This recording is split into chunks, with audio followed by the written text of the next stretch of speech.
नमस्कार, स्वागत है आपका। जनता टीवी देख रहे हैं आप। मैं हूं नेहा विश्वकर्मा और सीधा इस वक्त लिए चलते हैं आपको गोरखपुर, जहां पर सीएम योगी आदित्यनाथ क्या कुछ कह रहे हैं, सुनिए। उन्हें अनुपूरक पोषण आहार उपलब्ध करवा करके उनके जीवन को और उनके भविष्य को सुरक्षित किया जा सके, सशक्त बनाया जा सके। जहां पर हम THR प्लांट से नहीं दे पाते हैं, वहां नेफेड के माध्यम से इस सप्लाई चेन को बनाने के लिए प्रदेश सरकार ने अनेक कार्यक्रम प्रारंभ किए हैं। आज उसी प्रक्रिया का यह द्वितीय चरण प्रारंभ होने जा रहा है। मैं इस अवसर पर पूरे प्रदेश वासियों को, क्योंकि वह जो भी बच्चा होगा वह प्रदेश का भविष्य होगा, अंततः देश का भविष्य होगा, उन सभी के प्रति मैं अपनी हृदय से बधाई देते हुए अपनी मंगल में शुभकामनाएं देता हूं। प्रदेश सरकार ने आदरणीय प्रधानमंत्री जी के मार्गदर्शन में निर्णय लिया कि जब वो बच्चा 3 वर्ष का हो जाए तो उन बच्चों को आंगनबाड़ी केंद्र में 3 वर्ष से लेकर के 6 वर्ष के लिए फिर आंगनबाड़ी केंद्रों में भी उन्हें अच्छा आहार मिल सके।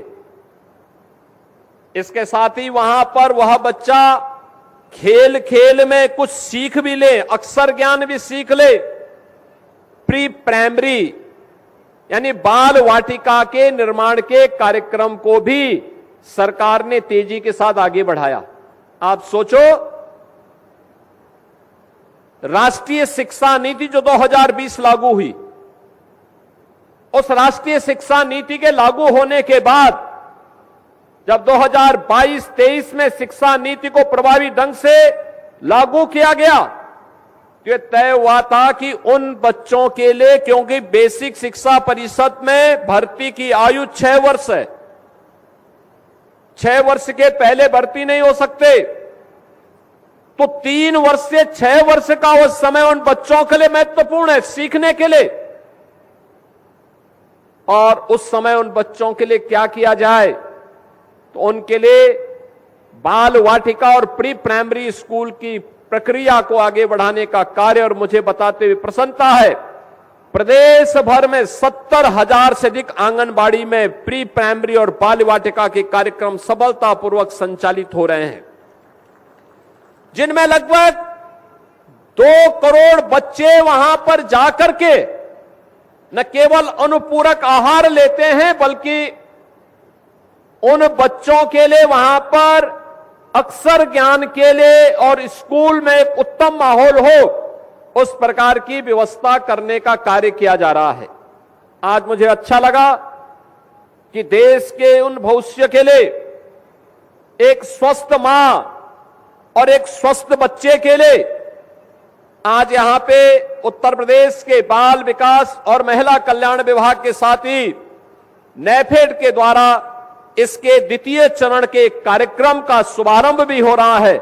मैं इस अवसर पर दोनों विभागों को हृदय से धन्यवाद देते हुए, जो भी बच्चे, जो भी परिवार इसका लाभ लेते हैं, उन सबके साथ साथ पूरे प्रदेश को इस योजना के प्रति अपनी मंगल में शुभकामनाएं देता हूं।